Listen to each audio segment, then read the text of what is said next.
Olá, queridos alunos, bem-vindos à nossa aula de número 2. Hoje trabalharemos com o tema 2, onde vocês vão aprender o que é globalização, interdisciplinaridade e transdisciplinaridade, e a importância desses conceitos no processo de ensinar e aprender. Primeiramente, vamos fazer uma breve contextualização da temática para compreendermos o contexto histórico da divisão disciplinar. Esse entendimento é essencial para reconhecer a importância do enfoque globalizador e do desenvolvimento de práticas interdisciplinares e transdisciplinares. Acompanhe nos slides. Da mitologia grega ao conhecimento científico, chega-se ao modelo cartesiano. Tudo isso nós já vimos nas aulas de filosofia, quando estudamos a passagem do pensamento mítico para o filosófico.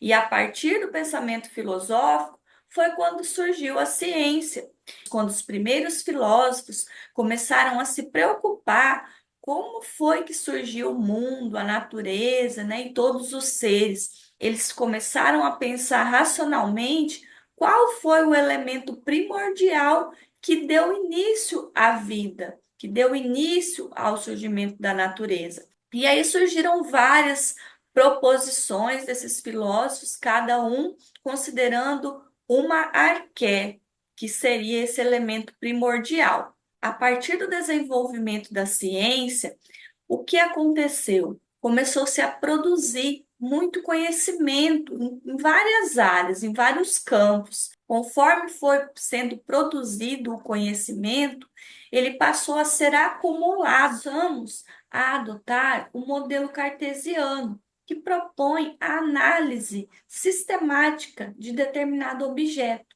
Seguindo o modelo cartesiano, a realidade passou a ser dividida em partes simples para que se possa estudar determinado objeto e compreender a visão do todo. Foi aí que surgiu a estruturação das diversas disciplinas com o objetivo de estudar cientificamente e de forma organizada diferentes classes de fenômenos da matéria, da vida humana e dos seres vivos. Esse processo gerou uma disjunção do conhecimento científico e a reflexão filosófica. Esses primeiros filósofos eram físicos, químicos, matemáticos, astrônomos, e eles se preocupavam não apenas com as questões relativas a essas áreas, mas também pensavam de forma integral, pensavam o mundo, a natureza, os seres.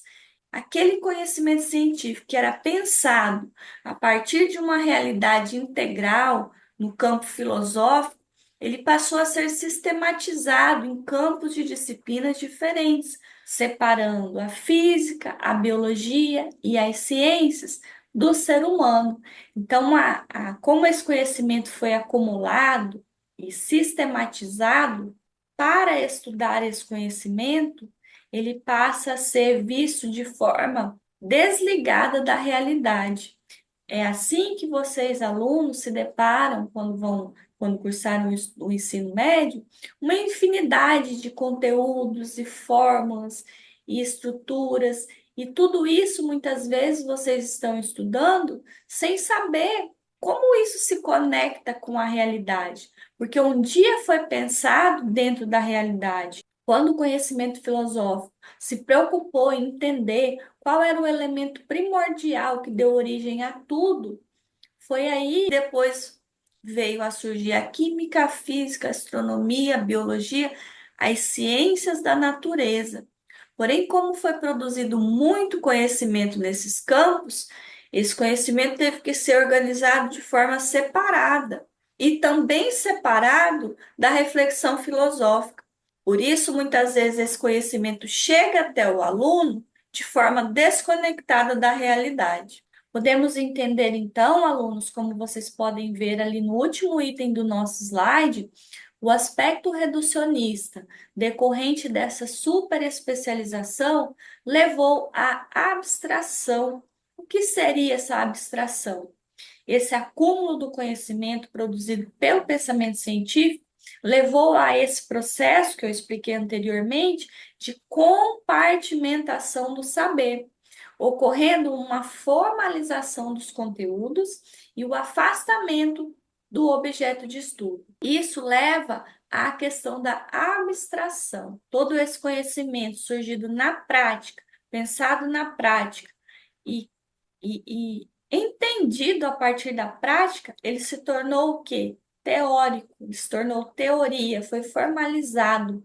Então, hoje você vai estudar aquilo ali e você vai estar fazendo um processo de abstração, um processo mental, muitas vezes sem conseguir relacionar com a realidade. Por exemplo, vocês estudam na química uma tabela periódica, onde estão os elementos da natureza. E muitas vezes o aluno não consegue ter a dimensão que aqueles elementos são os elementos que formam a natureza, que nos formam, que nós somos compostos por esses elementos. Muitas vezes você pega a tabela, decora, você estuda, você entende, você aprende a resolver, mas você não faz essa conexão com a realidade. Do mesmo modo a física, do mesmo modo a matemática, do mesmo modo a biologia e as diversas disciplinas que estão presentes no currículo escolar. Vocês se lembram que nós estudamos sobre o currículo? Que esse currículo é a seleção desse conhecimento acumulado pela humanidade, ele está selecionado no currículo. As instituições organizam seus currículos. Vocês, quando estudaram o ensino médio, tiveram acesso ao PPC, que é o Projeto Pedagógico de Curso. Ali estavam as ementas, ou seja, o currículo da nossa instituição.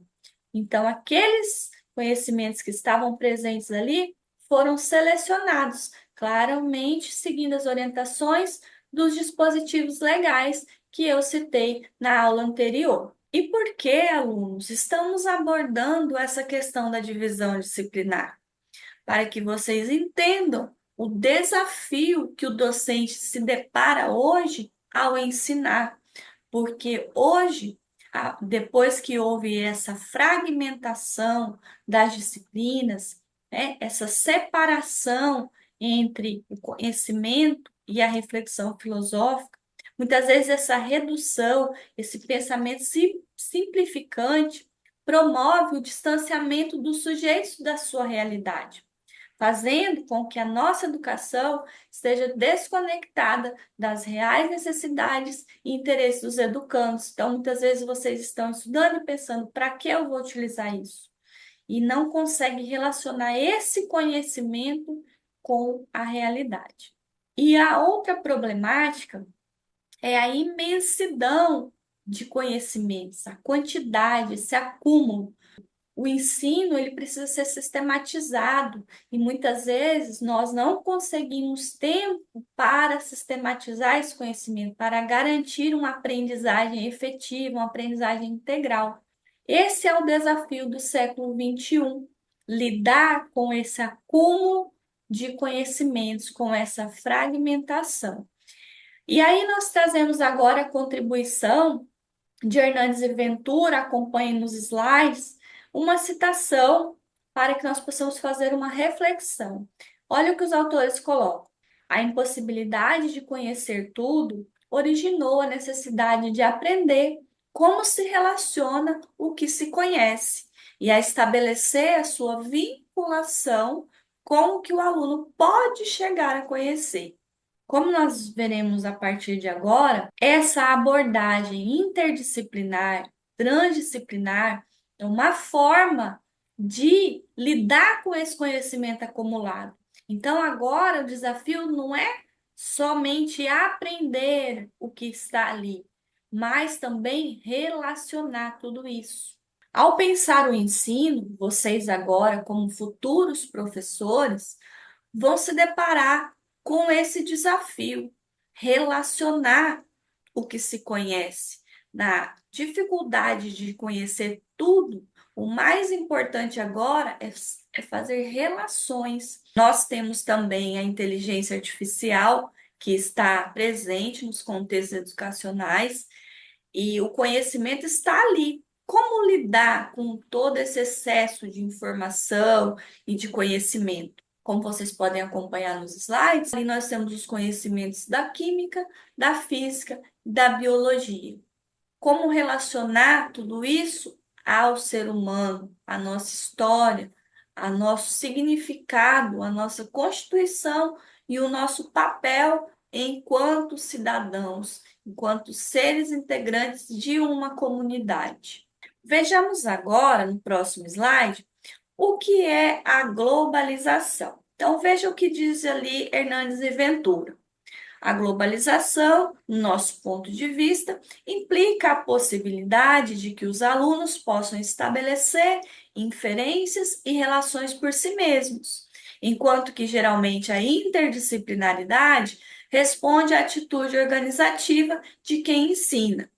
A questão está em como tornar coincidentes ambos os enfoques, como o educador vai trabalhar de forma interdisciplinar e levar o aluno a globalizar, que seria estabelecer essa conexão, fazer essa relação entre os diversos campos de conhecimento. Esse é o desafio da docência, esse é o desafio do século XXI.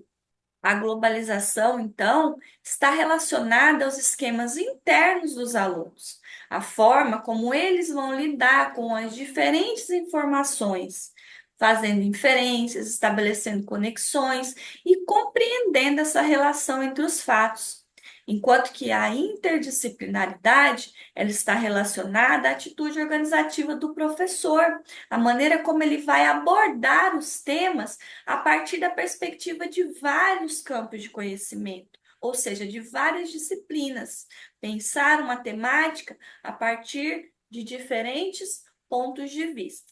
Vamos ao próximo slide, onde Gadotti nos traz uma definição de interdisciplinaridade. Ele coloca que é a estreita relação que as disciplinas mantêm entre si.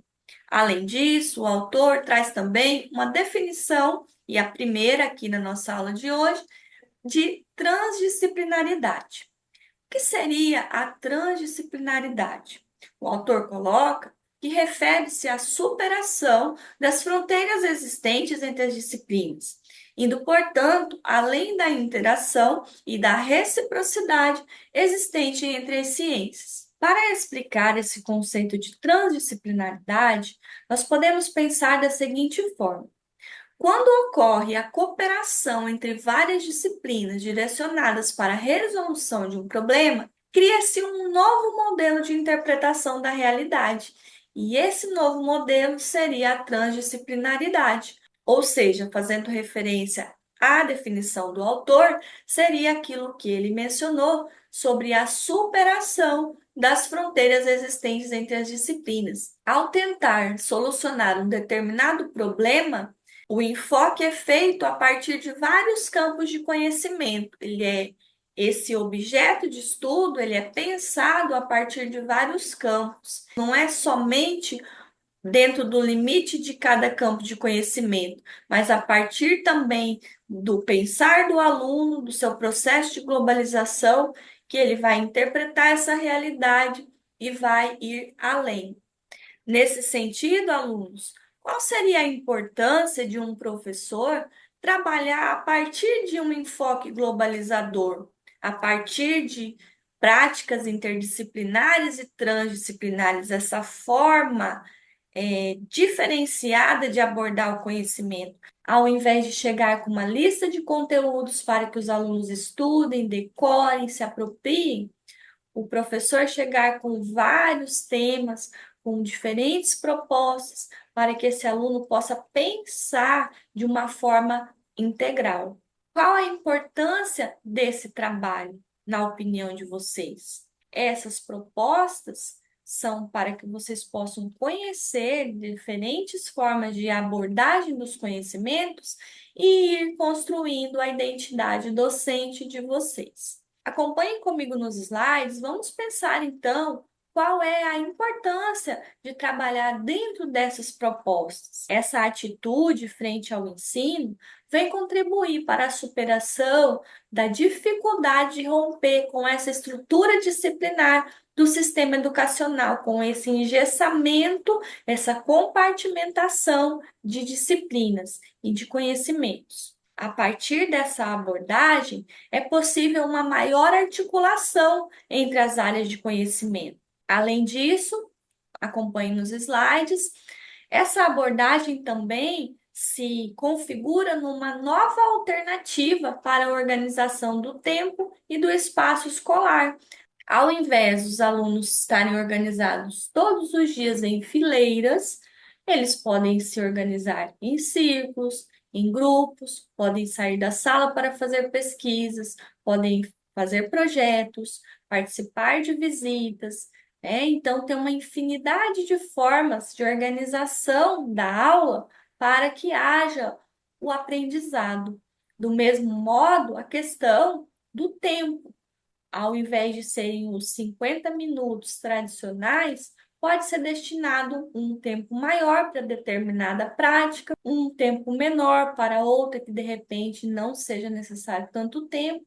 Enfim, pode haver essa flexibilização tanto do tempo quanto do espaço escolar. Possibilita também a democratização das relações de poder dentro da escola. Lembram que ao abordar a temática do currículo, nós falamos sobre as questões de poder existentes na escola, entre o diretor, entre os professores, entre os alunos, entre os demais funcionários e entre ao governo, ao Estado. Todas essas relações sociais, elas são permeadas por relações de poder. E desse modo, essa nova abordagem do conhecimento, a partir de um enfoque globalizador, interdisciplinar, transdisciplinar, ocorre uma mudança. O professor não é mais aquele superior, somente ele que sabe. Ele está junto com os alunos, procurando responder, procurando resolver problemas, né? Pensar soluções, pensar de forma crítica juntamente com esses alunos, descobrir novos conhecimentos, integrar, fazer conexões, fazer relações a partir do diálogo. Isso não quer dizer que o professor não constitui uma autoridade responsável por organizar essa situação de aprendizagem. Apesar do professor continuar sendo a autoridade responsável, essas práticas permitem uma relação professor-aluno menos rígida, de forma que o professor, além de um mediador da situação de aprendizagem, ele também é um parceiro dos alunos nessa busca e nessa construção do conhecimento. Para finalizar, nós temos ali a valorização dos conhecimentos prévios e processos internos dos educandos, favorecendo a globalização, que seria essa busca de interrelações entre as diferentes fontes. Então, o que seria essa valorização dos conhecimentos prévios? Ao você trabalhar um determinado conteúdo, primeiramente, você vai fazer um diagnóstico com esses alunos sobre o que eles já sabem sobre determinado tema. E a partir do que eles já sabem, o professor vai dar continuidade a esse processo de construção.